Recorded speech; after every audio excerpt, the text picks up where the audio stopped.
having me on your show.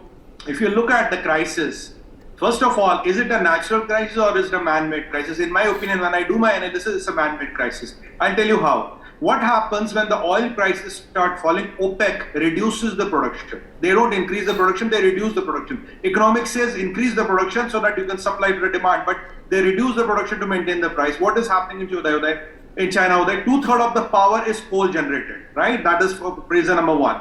Now, the raw material costs have gone up by 30 to 50% in last 12 months. Labor cost has gone up by 30% in last 12 months. People are not getting power in their homes. Do you think it's a good move for Xi Jinping and his CCP? It's not. But the problem is with Chinese supply chains getting disrupted and people not relying on China. Today, I think, in my opinion, my personal opinion, China is in a position where they don't have enough demand. But rather than admitting there is enough demand for their products, what are they saying? Oh, it's because of the power we are facing this problem. If Australia is not using the coal, Indonesia has a lot of coal, Mexico has a lot of coal. There's another problem. That CCP is not able to subsidize the import of raw materials. Why have raw material costs gone up from 30 to 50%? Why has labor costs gone up by 30%? Because when you have $50 trillion of debt, which is 320% of your GDP, and your debt servicing cost is $1 trillion, you are not able to subsidize a lot of things. I'll give you one more example. If you send a container of, let's say, iron sheets from India to, let's say, Chile, it costs 18,000 US dollars.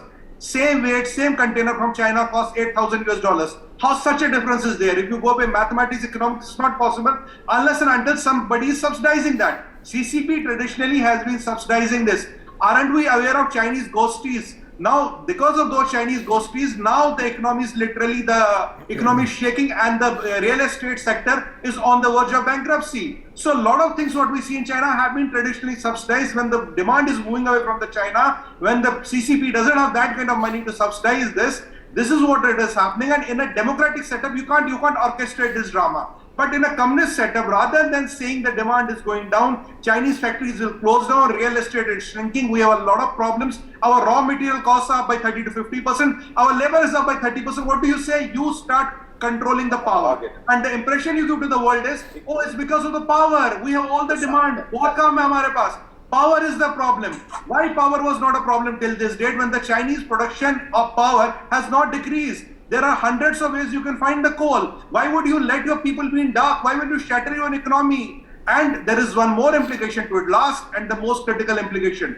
It's a blackmail to have a lot of countries in the world see inflation because their dependence on China. I cut my supplies, inflation will hit you, prices will go up, though they will go up in China also. There's no doubt about it. It's exactly the OPEC model which China is copying. It's exactly same rationale, same logic. It's an old wine in new bottles. How you can blackmail the world, how you can send inflation to the poorer countries, how do you impact their economies, and how do you show how important is China in the world order? This is the political message I want to send. Uday. Yes, and And on your shows especially, the biggest facade in today's world is Chinese economy. Chinese economy being strong, Chinese economy being resilient, it always has been a facade because everything what is produced in China is subsidized by CCP. CCP, that is why China has such a big debt. How do you have $50 trillion of debt, which is 60% of the global GDP, unless and until you're subsidizing? You seem to be doing well economy-wise. You say we have a 30 trillion GDP or 11 trillion GDP, but have a $50 trillion debt. It doesn't make sense. If you understand economics, these two things don't match up, they're oxymorons. So you have been always subsidizing this. After the COVID impact, when there's an anger against you, your products, your supplies across the world, you are the impact. The moment you're feeling the impact, your CCP is not able to subsidize your manufacturers by so much. That's why I told you that raw material costs are up by 30 to 50%. What made raw materials costs go up by 50%? Why is labor up by 30%? Where your ghosties have already failed.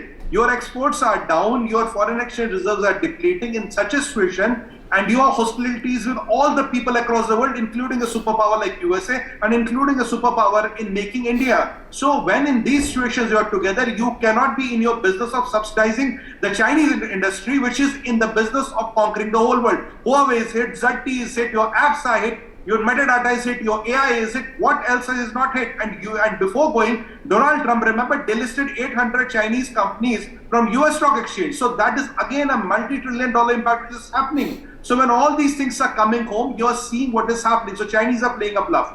Point number one, they say, okay, I increase my prices, you pay me price and you live with it. because I cannot subsidize or buy production anymore. I cannot live on these costs. Second good news is that China is an unreliable source. The Chinese economy, you can see the cracks coming in, and necessity is the mother of evolution. I fully endorse what Gautamji said. Other countries, other places will come up, we will take the market.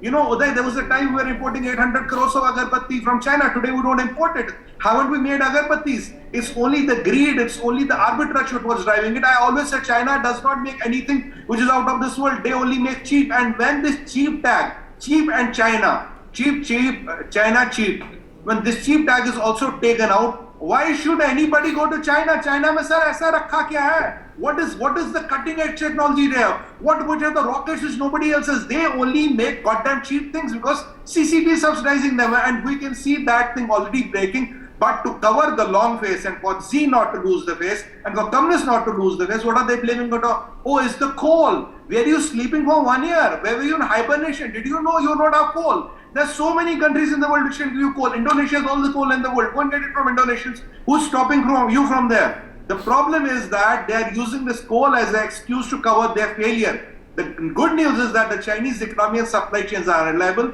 The cracks are coming up. This is a fig leaf. Coal shortage, power shortage, all this is a fig leaf. They're using this fig leaf to cover their failures. Beyond that, there is no other reason why your raw material cost is up by 50%, why your labor cost is up by 30%, why your ghosties have failed.